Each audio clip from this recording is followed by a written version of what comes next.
Folks, Orangina picking a fight with LA might be a distraction from more than just the pervy allegation Schmilon made. Have you seen this? Or this? Or this? It looks like the dam is cracking, and Orange Grandpa wants you to look over there at California while it breaks.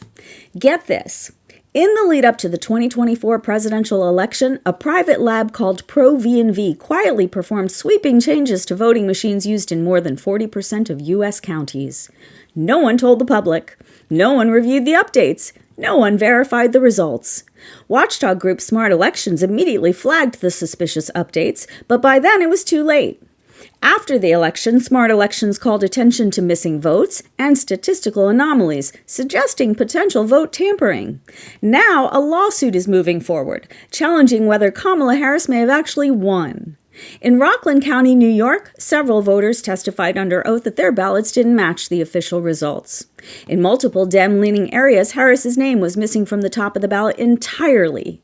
Voters said they couldn't even find her name to select it. These same areas had high support for Democrats like Senator Kristen Gillibrand, yet Harris received 0 votes. 0. Come on. Also, Donald Trump received 750,000 more votes than Republican Senate candidates in these districts.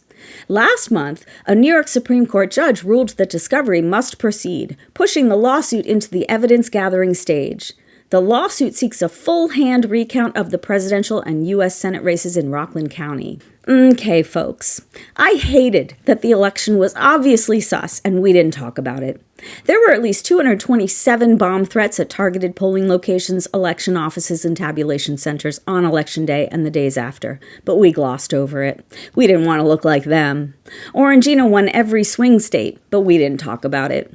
The drop-off rates were very unusual, but we didn't talk about it. He couldn't fill up a rally, and hers were bursting, but we didn't talk about it. She had record turnout in early voting, but we didn't talk about it. We didn't talk about it so hard because we didn't want to be like them, which is exactly what they wanted. We didn't want to talk about it because Dems maintain decorum while they're being robbed blind. Was it laziness? Did the powers that be just not want to deal with the fray? Is the end of us really going to boil down to the fact that people just don't like to deal with bullies? We're so used to pacifying messed up men, we do it at all cost, even when everything we believe in, every system we have is on the line. Is that why they let it slide, with so many warning signs? Being bold when things are sus doesn't make you wrong. Being a liar makes you wrong. Didn't we learn anything from Gore? Are Dems ever going to realize we can't be nice if it means we're nothing but lawn furniture? If we need to not be nice to beat the monsters, well, get your meanie pants on, Dems. You very well might have wussed us out of having any benevolent allies on this planet for a generation, or a democracy at all. But we made sure we didn't sound like them, didn't we? I think we're going to know for certain one day. Orangina's not going to be able to go to his grave without gloating. He's going to need to tell us at some point that he got away with the heist. Imagine if all of this is happening because they stole it. Imagine where we'd be if we had a sane human in the presidency. Hundreds of thousands of people around the globe would be alive. The suffering of so many people would be prevented. She'd be continuing the investment in the middle class that Biden did, interrupting the transfer of wealth from the bottom to the top. MAGA would have gotten the message we're done with their great hate. Orange Grandpa might be going to jail.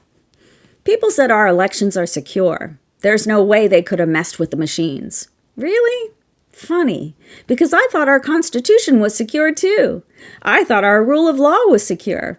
I thought surely no president would be able to order an investigation of a former president just for kicks, or arrest a judge, or go after a guy who wouldn't lie about the 2020 election for him, or send a bunch of innocent men to serve a life sentence in a torture prison without due process, or abolish agencies without congressional approval, or start a police state. I thought our data was secure. I thought powerful entities would stand up for what's right. I thought Republicans weren't actual full-on snazzies. There's nothing we can't talk about anymore. When an AR-15 doesn't take the entire ear off and we don't talk about it, we're idiots. When Election Day events include bomb threats, when people are reporting all over the place that their votes were not counted, when the data looks like it's a little extra cooked and we don't talk about it, we're idiots. Will Rockland County matter? Yeah, it already matters. Will it matter enough to change a thing? No, I don't think so. Until Dems can mount an appropriate response to being raped and pillaged, I don't see a way out of this. But I think in the future, when things look sus, we'll be talking about it. Yeah. Well, Orangina and Cabal, have the day you deserve.